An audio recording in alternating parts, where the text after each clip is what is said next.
Place à présent à l'invité de la rédaction. Nous parlons aujourd'hui de coopération sud-sud et deux pays expriment parfaitement cette coopération, le Royaume du Maroc et la Côte d'Ivoire. Le Royaume du Maroc et la Côte d'Ivoire, quel modèle de coopération sud-sud? Nous en parlons avec un invité spécial aujourd'hui, son Excellence Abdelmalek Kettani, ambassadeur du Royaume du Maroc en Côte d'Ivoire. Excellence, merci encore d'avoir accepté notre invitation. Merci à Médiane de m'inviter, merci beaucoup.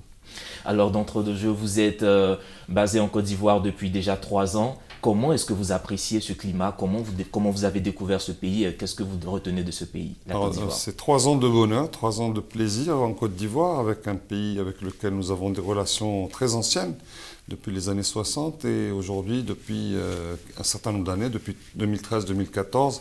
Depuis l'avènement de son Excellence le Président Alassane Ouattara et la première visite royale de Sa Majesté le Roi Mohamed VI, que Dieu l'assiste, nous avons connu un essor très important des relations entre les deux pays. Ces relations ont été caractérisées par beaucoup d'investissements marocains en Côte d'Ivoire, des entreprises privées, des entreprises publiques et aussi des projets donc, de coopération sud-sud, comme vous l'avez bien mentionné, qui démontrent encore une fois la solidité des relations entre nos deux pays, qui se renforce de jour en jour sur plusieurs plans et sur des projets donc, conjoints qui font que les deux pays avancent ensemble vers l'émergence. Et justement, ces deux pays avancent ensemble vers l'émergence. On sait la relation fraternelle, amicale entre les deux leaders de ces deux pays. Mais qu'est-ce qui fait l'atout de la Côte d'Ivoire? Qu'est-ce qui fait l'attractivité de la Côte d'Ivoire pour le Maroc et ses investisseurs? Comme vous le savez, depuis très longtemps, nos relations sont solides, mais donc après la crise électorale et la période difficile qu'a traversée la Côte d'Ivoire, Sa Majesté le Roi a bien perçu l'appel de son frère, son Excellence le Président Ouattara, pour participer à la relance, au renouveau et au redéploiement des capacités de la Côte d'Ivoire, qui est reconnue mondialement, comme vous le savez aujourd'hui, un pays à très fort potentiel. Donc nous avons cru, Sa Majesté le Roi, que Dieu l'assiste, a cru en ce potentiel de la Côte d'Ivoire et a incité, a insufflé une nouvelle dynamique par rapport aux investisseurs marocains pour venir investir en Côte d'Ivoire. Donc aujourd'hui, nous avons un écosystème marocain très riche, composé de banques, d'assurances, de sociétés de pharmacie, d'hôtellerie, etc. Et j'en passe, et de l'industrie, dans la literie et dans d'autres, dans l'immobilier, dans les infrastructures, dans le BTP. Donc nous avons un écosystème très très large et très riche qui a suivi l'appel de Sa Majesté le Roi, que Dieu l'assiste, pour venir investir en Côte d'Ivoire. Et bien sûr, cet appel a été un appel fondamental dans la consolidation de notre relation. Donc le Maroc contribue de façon modeste, mais quand même assurée, au développement de la Côte d'Ivoire. Nous en sommes ravis. Nous développons des projets conjoints. Nous avons la baie de Cocody, qui est le fleuron donc, de la coopération sud-sud entre le Maroc et la Côte d'Ivoire. Ce projet qui a été voulu et pensé par Sa Majesté le Roi et son Excellence le Président Ouattara, qui ont fait qu'aujourd'hui c'est en train de devenir une réalité sur le terrain, qui transformera certainement l'ensemble du visage d'Abidjan et la perle des lagunes. Donc là, on va mériter ce titre de perle des lagunes avec l'assainissement de la lagune ébriée, avec le développement des plateformes, avec le développement des projets touristiques, etc., qui vont être mis en place dans les années à venir. Mais il y a encore du travail, il y a plusieurs étapes qui ont été franchies, mais nous sommes confiants que ce projet arrivera à son terme dans les meilleures conditions. Une véritable implication, mais ce n'est pas qu'en Côte d'Ivoire que le Maroc est agissant en faveur des Ivoiriens. Il y a aussi des programmes qui sont destinés aux Ivoiriens qui veulent investir au Maroc, ou même dans la formation au niveau du Maroc. Il y a beaucoup de choses qui sont faites. Tout à fait. Le Maroc est une des destinations de plus en plus privilégiées des étudiants ivoiriens. Nous avons 120 bourses qui sont offertes par l'Agence marocaine de la coopération internationale chaque année aux étudiants ivoiriens qui partent par faire leur cursus académique au Maroc. Et nous avons aussi beaucoup de gens qui partent à titre privé dans les grandes écoles marocaines. Vous savez que le Maroc, le coût de la vie est très raisonnable. Les écoles privées ou même publiques sont de bonne qualité. Et nous avons donc aujourd'hui de plus en plus une diaspora ivoirienne qui revient dans son pays et qui devient des responsables, des gens de qualité et qui contribuent eux-mêmes à l'émergence du pays. Donc nous avons aussi la formation au niveau des imams pour l'encadrement religieux, comme l'a voulu Sa Majesté le Roi, que Dieu l'assiste. Le champ religieux est très important dans la mesure où il permet l'évolution et la consolidation de l'islam de tolérance, de partage, d'humanité. Et aujourd'hui, nous avons plus de 100 imams qui sont formés, ivoiriens, qui sont formés dans l'Institut Mohamed VI des Morshidines et Morshidat à Rabat. Et chaque année reviennent donc et deviennent des guides religieux dans leurs quartiers respectifs dans de bonnes conditions. Donc il y a une coopération à ce niveau-là très importante. Pour l'investissement, le Maroc appelle de ses voeux les investisseurs ivoiriens à venir au Maroc. Il y a beaucoup d'opportunités également au Maroc. Il ne faut pas percevoir le Maroc comme un pays où tout est fait. Il y a encore pas mal de choses à faire.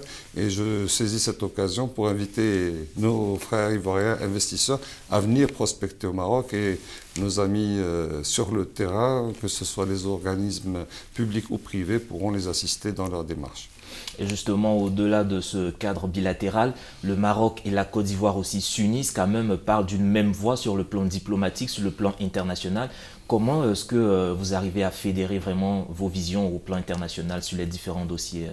Alors, le Maroc et la Côte d'Ivoire ont une vue commune sur un certain nombre de dossiers, pour ne pas dire l'ensemble des dossiers. Nous nous félicitons bien sûr de la période qu'a conduit la Côte d'Ivoire au Conseil de sécurité des Nations Unies, qui est une reconnaissance supplémentaire de la stature de la Côte d'Ivoire, renouvelée sous le mandat du président Alassane Ouattara.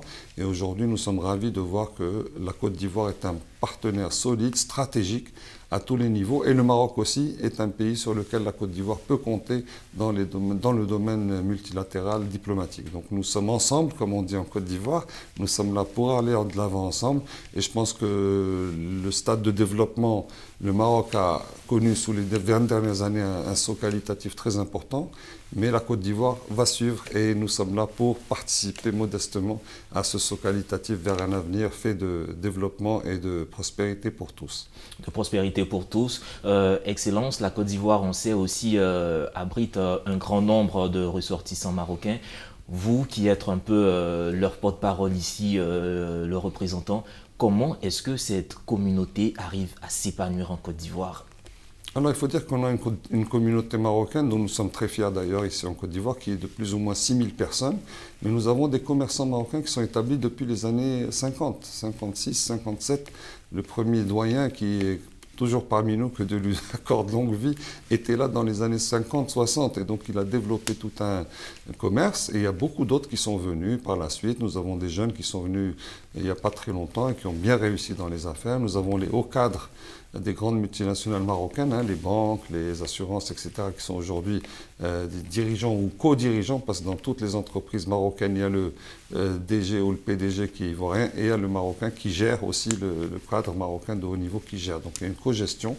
Donc il y a un partenariat vraiment riche. La communauté se développe. La communauté vit bien ici depuis très longtemps, sinon ils ne seraient pas restés tout ce temps-là.